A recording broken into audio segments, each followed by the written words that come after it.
The NFL preseason is officially over, which means we're not only that much closer to seeing real NFL action, but we've also seen a lot from these quarterbacks to get some really firm top 20 quarterback rankings heading into 2024. So that's what we're going through today. And of course, I'm still giving away free FFN hats. Make sure to go down there, drop a like on the video, subscribe to the channel, and give me your favorite sleeper wide receiver in 2024 to qualify to get one of these free FFN hats. So let's go ahead and start out with tier 1 right here. And it's been the same all offseason. Josh Allen is my clear number 1 over Jalen Herz. Now, with Josh Allen and Jalen Herz, really it's just a belief of who the better player is internally. I get it, Jalen Herz actually has more weapons than Josh Allen this year. He really has for the past several years, but even without Stephon Diggs, he's got Dalton Kincaid, who I think is going to take a major leap this year, and I think most people do expect that. And obviously with Josh Allen and Jalen Herz, they're both getting tons of rushing touchdowns on a yearly basis because they are both big enough and their teams do not worry about them getting injured at the goal line. That's why you see a major touchdown difference on a per year basis running the ball versus Josh Allen and Jalen Herz, and another running quarterback like Lamar Jackson, who is a lot thinner framed and just a smaller quarterback. So Josh Allen and Jalen Herz, you can organize them however you want to. I just prefer Josh Allen because I think he has the chance to throw more passing yards than Jalen Herz does. And with Mahomes, I'll be honest with you guys, internally, I've had this battle. Like, should I rank Mahomes over Jalen Herz? That's me personally. Like I said, based on rushing upside, obviously these two guys, if they have good seasons, are better options than Patrick Mahomes. But the only thing with Patrick Mahomes that makes me want to put him over Jalen Herz is because I do truly believe something bad is brewing in Philadelphia. I mean, there's reports that Nick Sirianni and Jalen Herz are not on good terms. That's not a good situation when your head coach and your quarterback are not on good terms. And Mahomes and Andy Reid obviously are an elite pairing, and Mahomes is the only guy that really can realistically throw like 45 plus touchdowns. That's in the cards this year with his first deep threat since Tyreek Hill. With Xavier Worthy, he's not Tyreek Hill. I'm not saying he's Tyreek Hill, but he is the biggest deep threat that Pat Mahomes has had since Tyreek Hill. So I do think it's a real possibility. That's why I love him in tier 1, because I think he has the upside to be the quarterback 1 in fantasy. Now dropping down to our next tier right here. I've gotten flack for this one this offseason. I'm okay with it. I stand up for this one. I got CJ Shrout at 4, 1 spot over Lamar Jackson. Now, it's very similar to the argument that I just made with Patrick Mahomes versus Jalen Herz, which is that I think CJ Shrout has just a better chance of reaching 4,000 plus passing yards and maybe 30 to 35 touchdowns through the air than Lamar Jackson has. Not only are we have a history of Lamar Jackson just not being a very pass-heavy thrower, he's consistently towards the bottom of the league in passing yards and pass attempts thrown on a per-season basis, but we also are in a situation here when we look at Vegas Insider, CJ Shrout is the projected number 2 leading passer behind Patrick Mahomes, and that's it. Obviously, he's got a ridiculous slew of weapons. You've got Nico Collins, who just got signed big. He's going to be good. Tank Dell, obviously, coming in year 2. Major connection there between the two guys. And Stephon Diggs, the veteran who's proven he's a good player. I have more of a belief that CJ Shrout has a stable floor and also a higher ceiling just based on passing yards that he could get. With Lamar Jackson in particular, I believe there's a lot that's being relied upon his legs. Because like I said, his passing upside is just not very high. So what if he's just kind of getting closer to the age where his rushing is not going to be as good? I'm not predicting that. I'm not saying he's going to be bad on the ground. That's why he's at number 5. But I just worry about it because it's like he's getting closer to 30. He's been injured the past several seasons. So it's like, how realistic is it that he's going to continue this ridiculous rushing pace that he's on? So that's why I have CJ Shrout over Lamar Jackson. And I've got 6, Kyler Murray. He jumped 1 spot ahead of Anthony Richardson at 7. And really the reason is because I had to reassess this one honestly with myself. And when I finally sat down and looked at it, I said to myself, look, Kyler Murray is not the most popular quarterback in the NFL. Obviously, he's had his love of video games maybe interfere with his NFL career. I don't know, what the deal is, but I do know this. Kyler Murray, we have seen tried and true, is a very good quarterback in the NFL. We know that he is a good thrower. We know he has a great arm. We know he's very, very accurate. And we also know that his rushing upside, when fully healthy, is ridiculous. Even when he came in last year, at the back half of the year, Arizona, he turned them into a good offense top 10 in most statistics towards the back half of the year.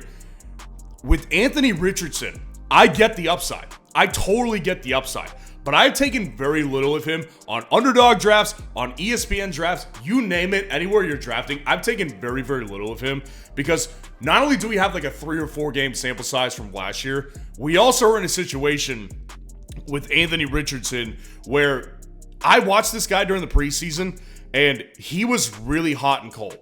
I mean, he would laser throws that were incredible. He's got an arm to throw through a brick wall, but at the same time, he's missing wide open short throws. So there's going to be some growing pains, and it's giving me Justin Fields vibes from 2023. I think he'll be better. I think he's got a better situation with a better quarterback, but we know with Kyler Murray, we know what to expect with him. And speaking of Anthony Richardson, when I look at what his week 1 line is on underdog, he's at 209.5 passing yards. Now that doesn't sound like a lot, right? But when you look back to last year, he only crossed that metric basically 1 week out of the year last year.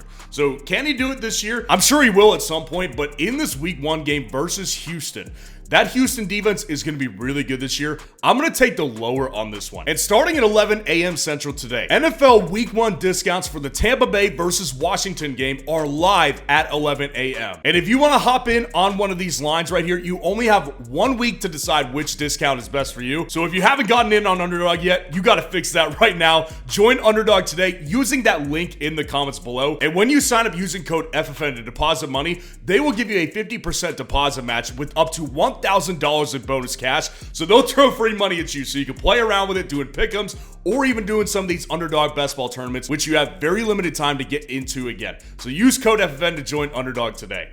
Now, this next tier that we're dropping down to here is headlined by Jordan Love and Joe Burrow as my 2 clear favorite really in this tier. Jordan Love, I really do believe, is a little undervalued across platforms. Like I would take him over Dak Prescott. I would take him over Joe Burrow because Jordan Love just really has all the weapons and the situation is perfect for him. So obviously he's got weapons that are really deep in the wide receiver room. Jaden Reed, Christian Watson, Romeo Doubs, and Dontavian Wicks. What's funny about it is nobody can really come to a consensus on who the number 1 is there because there's not really an alpha. But what we all come to consensus with is he's got really deep weapons and they're all good options. So he's got all the wide receivers that he needs. They're all really deep in depth. He's also got a running back this year with Josh Jacobs that's going to take pressure off him, similar to what Aaron Jones did last year, just at a more consistent basis. A great offensive line and a great offensive head coach. So I just really don't see a world where Jordan Love regresses. And if he doesn't finish at least like the quarterback 8, that will be a regression for sure. And then with Joe Burrow right here, what has made a lot of Joe Burrow is that people are definitely lower on him this year, and I understand why. I feel sort of like that. Not because he lacks weapons. Like, losing Tyler Boyd does not lower him down in my rankings. He's obviously still got T. Higgins and Jamar Chase, but Jamar Chase needs to sign that contract. That's not the reason I have an issue with it. When I looked into Joe Burrow's injury this offseason, if you do not remember, Joe Burrow had a really weird wrist injury in like the back half of 2023 season. When I looked into it, it was a very unique injury and surgery that he had to undergo. And most of the time, like if you tear your ACL as a player, your recovery after the surgery is like a 90 to 95% success rate. Very high success rate.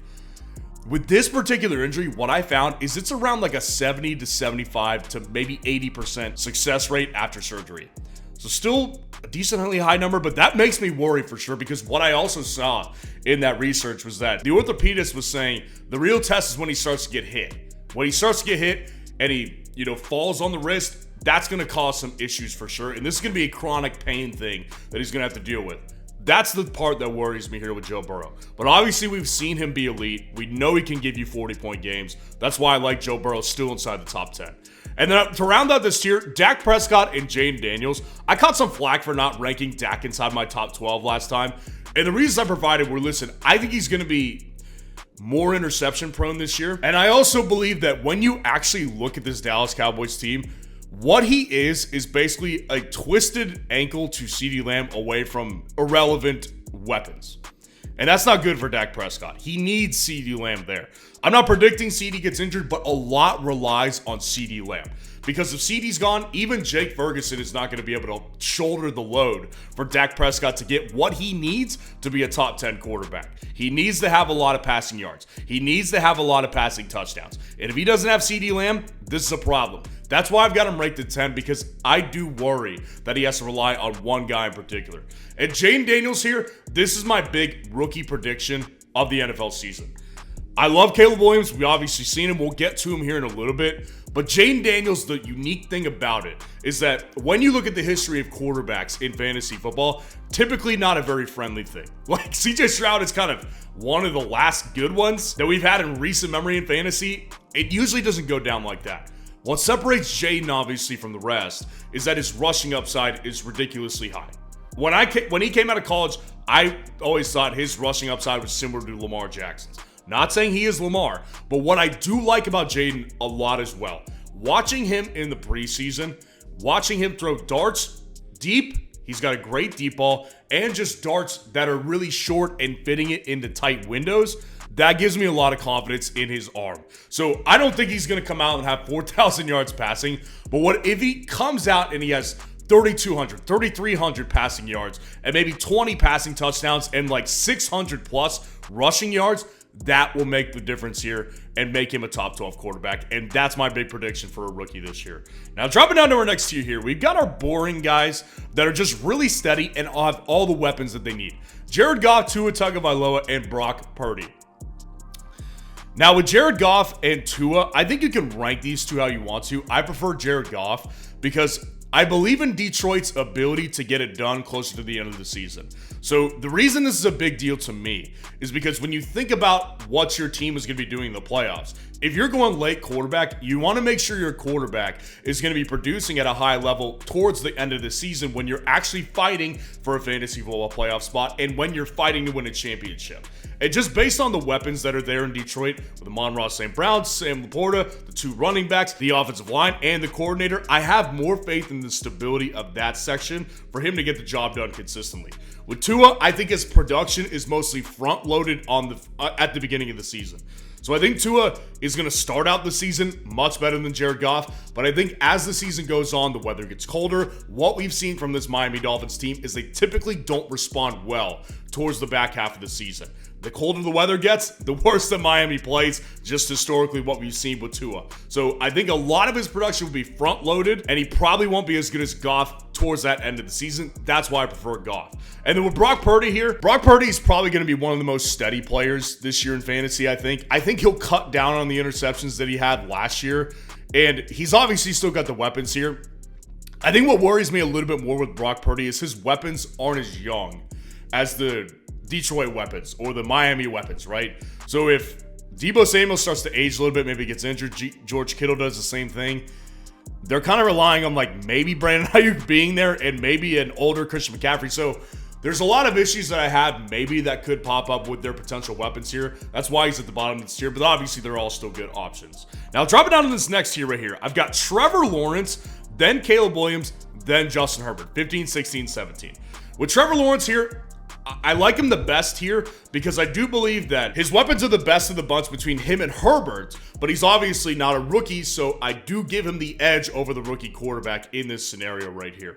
Now, obviously, Trevor Lawrence, Justin Herbert, Caleb Williams, they're all kind of in like this similar athletic class, I would say, where they all can move and they all can provide you rushing upside, but they're probably not going to do too much of it on a consistent basis. So a lot of it is going to be reliant on their arms. What I do like about Lawrence this year is he does have two legitimate deep threats to this offense that he really did not have last year. Like, he had two target guys, Kirk and Evan Ingram. He really didn't have a deep threat guy because Zay Jones was not playing very much. So now with Gabe Davis and with Brian Thomas Jr., I like the potential of that downfield threat being opened up, giving him more touchdowns in fantasy this year.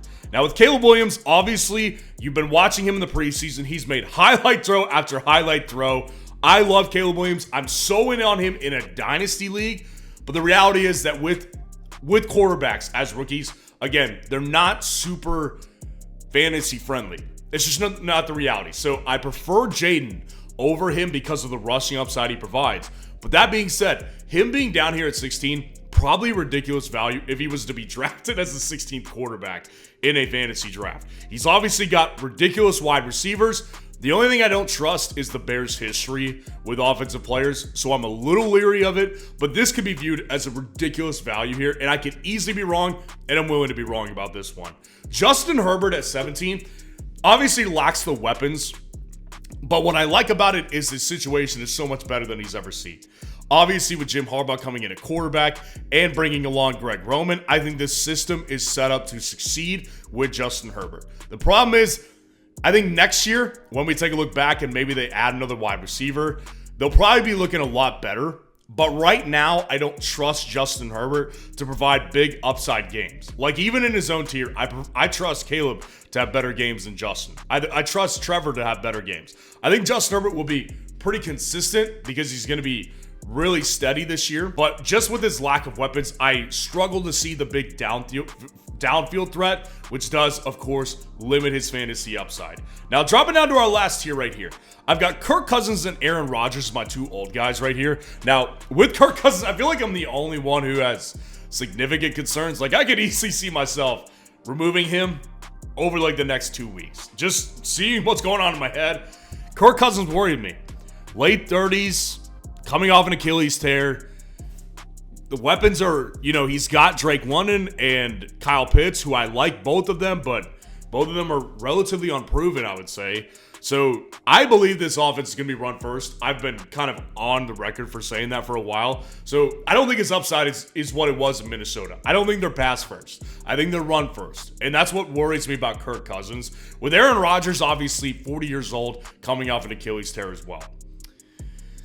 What I also seen from Aaron Rodgers is that he came out and said, training camp's been hard this year. Now, you can read into that however you want to. Another Jets player did say that on the defensive side of the ball. So it's like maybe the training camp was just more brutal this year to everybody.